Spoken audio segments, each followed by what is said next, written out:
Now, before we talk about this brilliant woman and the fact that she has resisted compelled speech, can we talk about being lesbians? Yeah. Excellent.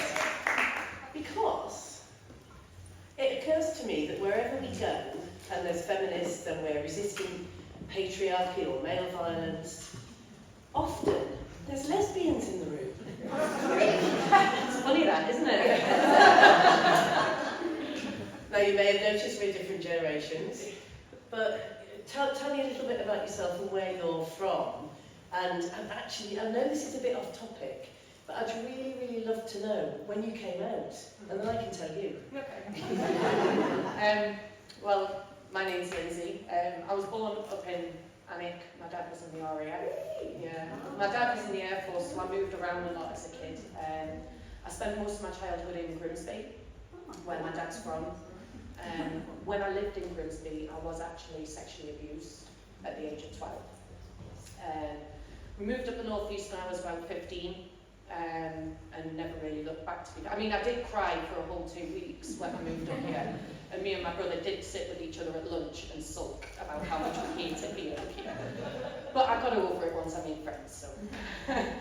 But yeah, so it's just kind of gone on from there. I've worked in hospitality pretty much forever.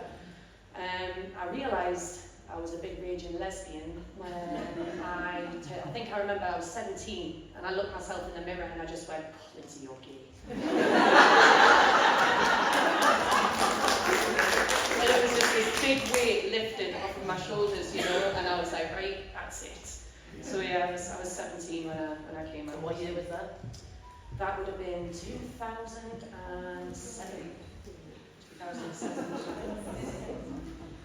Because I mean, this isn't irrelevant to the topic, because I came out in 1977 when I was 15, and it wasn't necessarily my choice at the time, but it was either being a slag or a leser, according to the boys, and I thought, I know which one's that better to me. But it's not irrelevant, is it? Because despite the fact that we're, you know, quite a fair whack apart, I was born in 1962, I think they come after the lesbians harder even than other women who speak out. And I'm not saying it's a picnic for other women, but they seem to have it in for us when you actually speak out about this gender madness, about men co-opting the word woman, and of course co-opting the word lesbian. I do think a big piece of it is because these, you know, the alphabet squad, they think that because we're part of the community, they seem to have it in their head that we should agree. And you know, when it came to gay rights, our movement, it was only about being able to love who we want to love, marry who we want to marry, have the same rights as everybody else. It didn't involve anybody's children. You know, it was just about being able to love who you want to love. Now, it's all about just capturing as many minds as you can. It has turned into such a political mess now that I'm ashamed to be associated with it. Like, I think one of the things I was actually questioned over the police by was because I had LGB in my bio and not LGBTQ. Yes. So yeah. Well, that doesn't surprise me. And on that note, I know that you know Linzi's story, but let's hear it from Linzi's own words about exactly what happened, when, and where we are now. So it was probably about 3 weeks ago now, and it was the Wednesday, it was 1st of November, and I was checking to see when the ballot for the Chelsea game opened, and I looked at my emails and I saw it opened on a Thursday. I thought, brilliant, I'll get in that. But then above it, there was something from the security office, and it just read, it's come to our attention that you're under investigation by Northumbria police for a hate crime. And as I'm not laughing because it's funny, just it's ridiculous. I know. It's ridiculous. And they said, because of the nature of the offence, my account's been temporarily suspended pending the outcome of the investigation. I spent about a week just trying to find out what was going on, to be honest. I mean, I even phoned the police myself to check, because I thought, surely I would know. If I'm under investigation, surely I would bloody know before everybody else, you know? But apparently not. Apparently I was the last to know. So there we go. But no, it was, I phoned them on the Wednesday, they said there was nothing there. Then I phoned the club back and they were adamant there was. I got a phone call again on the Saturday from the police who said they still couldn't find anything, but the club were adamant that it was. And then it was a week ago this Wednesday just gone, I got home to a letter through my door, like a little police slip. And it was really misleading because it had victim support on the front.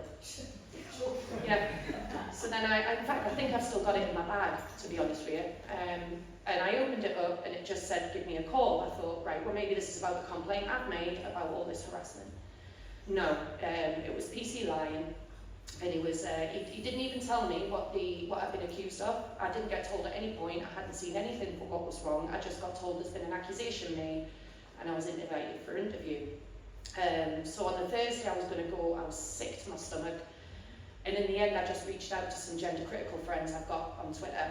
And it just kind of rolled from there. I got put in touch with Harry, who's been absolutely fantastic fair cop.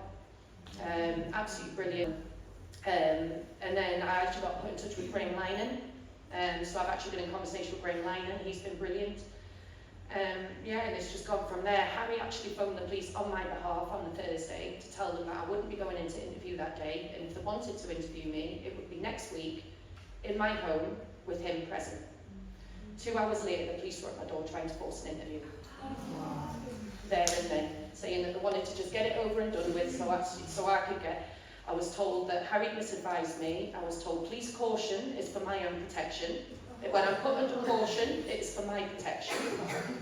And this is all recorded because I put the cameras on, you know. I made it clear to them I didn't trust them. So what did they do when I told them I don't trust them? Lied and tried to manipulate me, because that'll do the job, won't it? That'll get me back on side. But no, in the end I agreed to go in because they actually said, because Harry's the person who had the Miller ruling brought in through the High Court. He took the Chief Constable of Homicide Police to the High Court and won, which enacted the Miller ruling over free speech. And the police said to me at the door, because he'd enacted the Miller ruling, that they could technically arrest me. But they said, we don't want to do that, we just want to get this over and done with now. So I asked them to get me a solicitor, and I went in the next day, and I just no commented my way through it all. And this is a big one. I mean, I didn't realise how big of a deal this is, but apparently it is. I sneakily recorded the entire police interview, the entirety of it.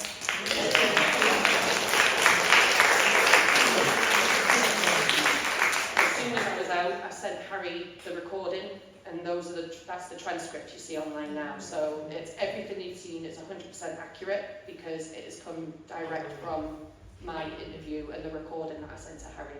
I do still have it if anyone wants to listen. I think we should make some sort of Christmas tune to it.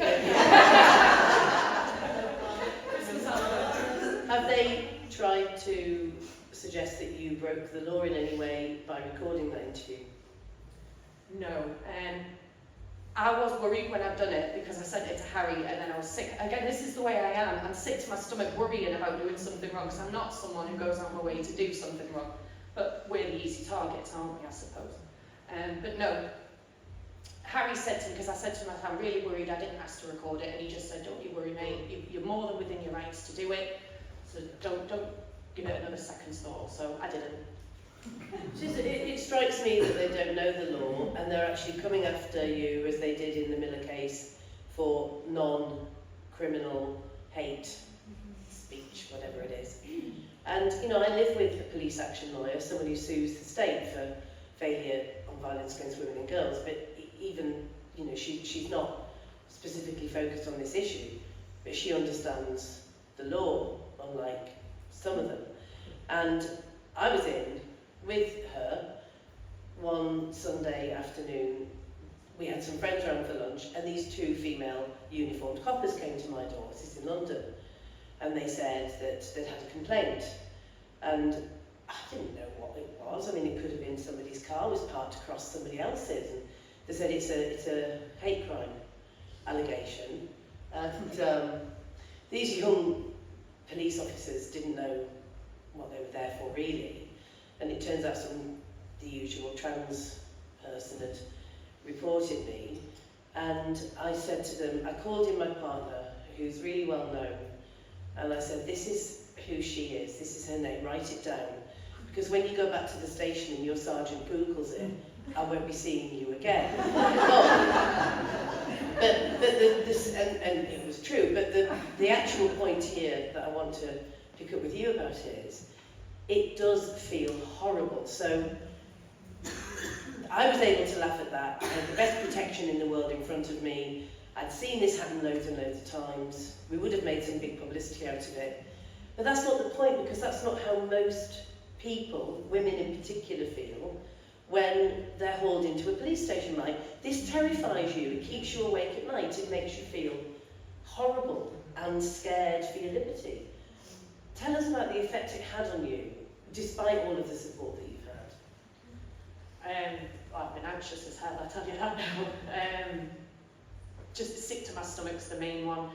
A lot of it is getting stuck in my head as well, and going round and round and round with things, you know, because I was chasing for a week to find out what was going on, and I was getting nowhere with the police, nowhere with the club. The club still haven't actually showed me anything that's, I mean, I know it's the same as what's gone to the police, but they haven't even asked me for my side of it. Tell us what that is.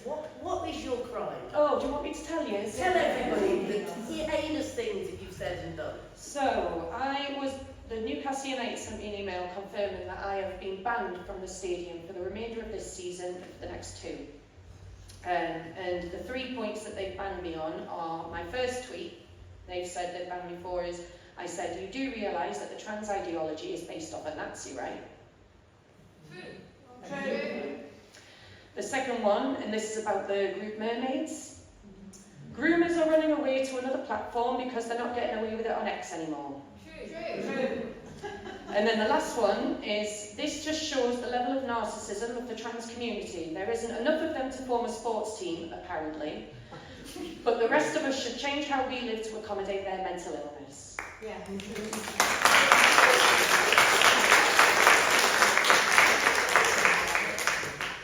Obviously, there's been a relative number of cases that women like you and some men that have fought against this compelled speech and refused to accept a police caution or refused to accept that you committed some kind of non-crime crime.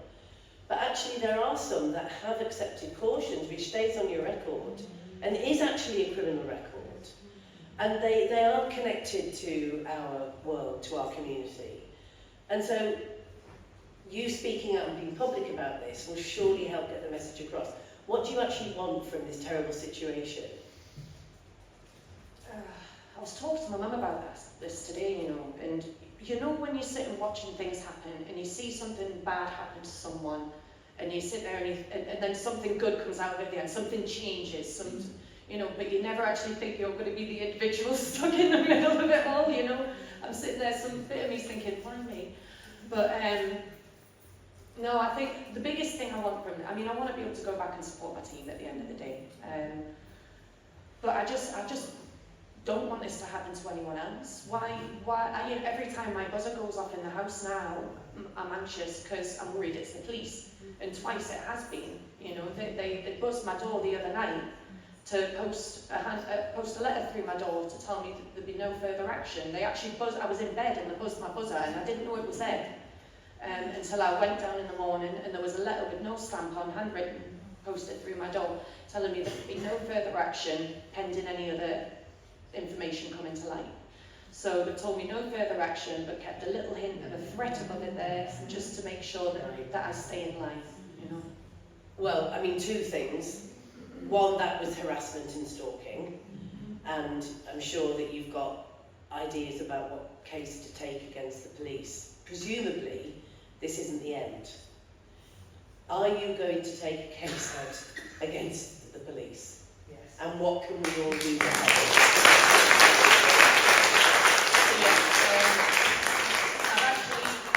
Harry's been dealing with the police. There's an official complaint gone in about harassment, illegal arrest and things like that. He has had a load of demands. The demands are an apology, you know, an admission really that they were wrong. He's asked the police to coordinate with the club themselves and wrap all that up as well, because it should never have ended up that way. But I am going to do it.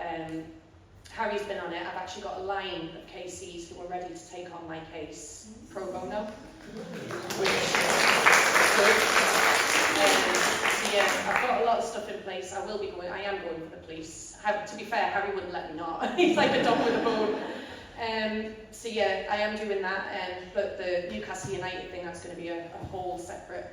But I am actually a member of the union, the Free Speech Union, and they're on the case with Newcastle United. To be honest, it's quite funny because Newcastle sent a letter banning me when that very morning the CEO and the directors all received an email saying if they did do that, they'd be in breach of the Equality Act 2010. So, idiots. Watch this space. Yeah, absolute idiots. Because what your case is showing, again, is that they don't understand the law, and when they are told the law, they just think, well, they're not going to do this, they're not going to come after us, they're not going to proceed. And more of us aren't proceeding. And the whole thing about KCs queuing up to take on your case, so they should be, because they know that to clarify the equality law, you've got to get every single case study from every single possible angle that you can. So I sued Nottingham City Council when I was supposed to go and speak at a library, working class library to working class women about male violence.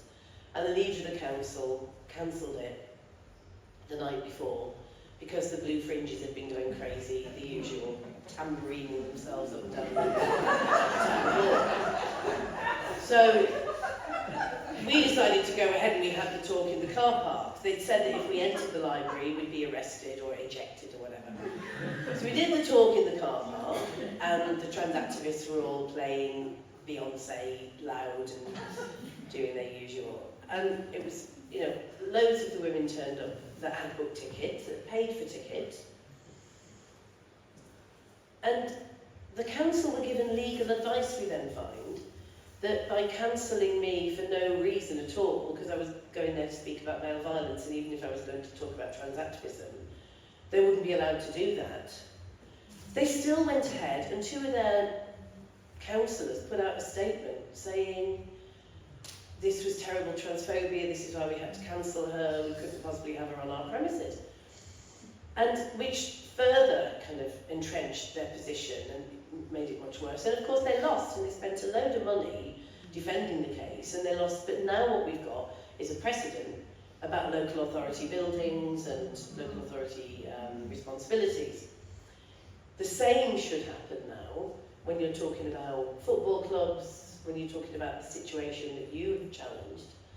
I mean, is this something going forward with taking an action against the police that will cause you further stress, or do you feel well enough supported to be able to do it and almost enjoy it, if you don't mind? Because it does cost a lot. Yeah, no, it is. I mean, that's why they've done what they've done to me with the club. Yeah. Because they can't get me to me at work. There is not a name on this planet you could call me that will ruffle my feathers anymore. None at all.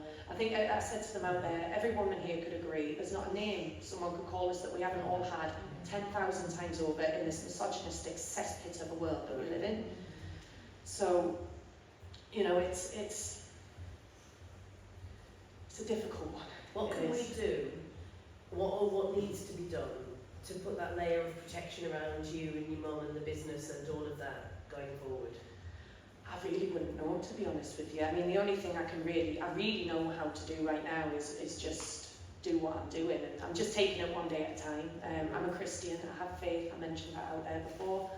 And I believe massively that God is working in my life right now. He is working with me, I might be a gay woman, but he still loves me, that's my faith. Jesus loves us, we're all sinners.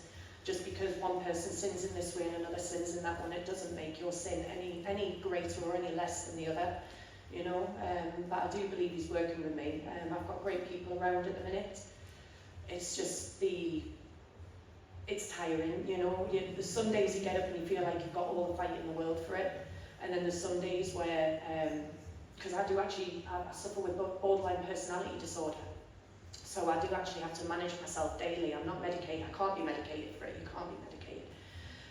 So I've got to be careful with how much You know, some days I feel like I can take on the world, and then there's other days when the slightest thing will just send me into a spiral. It's ever changing, to be honest. But no, I feel really supported though, and I'm so happy I found all you terms.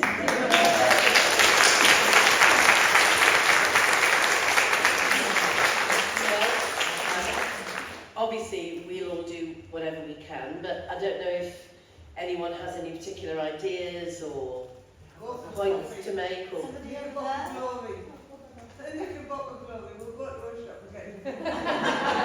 I'm sure a Knickerbocker glory would always help. Yeah. It's how the banana split. Should we be doing a demonstration outside the stadium?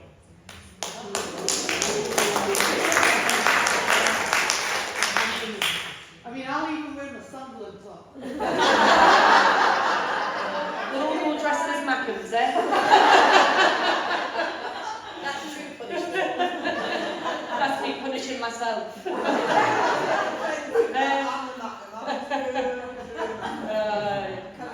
Mackhams, have you seen a Mackham in Milan? I mean, that is an idea, absolutely. It could be an idea. I mean, to be fair, a lot of this is so new to me. I'm quite mind blown. Like, I was surprised enough that many people wanted to come and talk to me before. Do you know what I mean? So, any help really, anything that people know is a good idea. Because I'm so new to obviously being in this spotlight. So. Sorry, can I just follow up? I know you didn't choose any of this, and you maybe don't want to be the unlikely hero in all of this, but there's a real opportunity to pique a lot of people, and I think football supporters are right to be piqued. I know they're right to do something. Flo's got a question. Yeah, I'm another lesbian Newcastle supporter, and also I was assaulted by a TRA, and I know what the police are like, Northumbria police, so we're less than helpful, and I can really empathise with that feeling of anxiety. I've found that really difficult this year. Anyway, I've got your back. The other thing I'll say is maybe I should buy a membership for Newcastle, because I've already tweeted at them to let them know that I'm a lesbian who supports Newcastle United, and that I don't think men can ever be women. And I said, come at them. They haven't. So, if we all go online and get Newcastle memberships, then we can just carry on tweeting like we always do, saying that men can't be women, and see what happens, and will they come after all of us, eh? Well, that is the question, isn't it? I mean, I have got a lot of support on Twitter. I mean, there is a little cesspit of horrible people on there that are reveling in this at the minute. A bit in my back. But do you know what it is? The way I see it, right? When you're at war, you're not going to win every single battle. You know, you're going to win one. You might lose a couple, and then you'll win a couple. You know, it's the strength, I suppose, to just keep going on with it. You know. Yeah, it's like watching Newcastle play under Steve Bruce and Mike Ashley. This could so easily get derailed. I just want to say, I think we all know it's the process that is the punishment. Yes. Which, you know, it's vexatious. I have known of another complaint, not about this, but someone made a comment at work, someone reported them to the police, they got a knock at the door. It was a complete joke, it was ridiculous, but the Northumbria police do not have any kind of quality control over what goes to knocking on your door, which is ridiculous. But I am also a Newcastle fan, I'm a member. I didn't get a ticket for Milan, which, you know, don't get me started on that. But anyway. I'm just pleased I got to the PSG game, because at least I got to see us win one. I see no Champions League games at home, but I have... Get a room, you two. But I do think something about communicating with fans at the stadium is right. I am also on Twitter. I've probably said things that were 10 times worse. And I have communicated with some of the people that I know, and they've all said, well, there's no smoke without fire. This can't just be it. And I said, no, it is. This has happened time and time and time again. This is not the first time. Women being shut down. Someone said, why is the fact that you're a lesbian, you know, why is that relevant? Because it's always lesbians. potentially to break through to people that don't understand what's going on and to tell them what's going on, because they all think, well, you know, just be kind, it doesn't really matter, but there are implications of that, and I think they need to know that. And this is I completely agree with some kind of statement at the football stadium to say, no, this is not right. There are many of us, there are many more of us than just yourself, and we stand together and say no. I just think we need to respect your anonymity. Yeah. Sorry, because of the word, but I think, to be fair, if we were to do something like that around the club, I think there'd be that many of us that probably would be able to pick me out the crowd. I'll go in disguise, I'll put some glasses and a curtain moustache on. There is a huge irony to me, you know, we are owned by the Saudi Yeah. We are owned by people who treat women appallingly, and then you've got these men who are like, oh, you know, oh, you called a man a man, oh. I think what would be really good as well is to get so many of those brilliant female sports, superstars on board to say, look, come on, and all the others. It doesn't have to be the elite sports, but so many sportswomen are coming out and speaking about unfairness in the game with the gender rule. And, you know, women's football has never been as popular. And we need to utilise that, don't we? We need to say, you are losing so many of your supporters here. Because gone are the days when my dad would go to a Newcastle match and it was all men. And one poor woman who got away with cooking the Sunday dinner. Right, apparently our time is up. But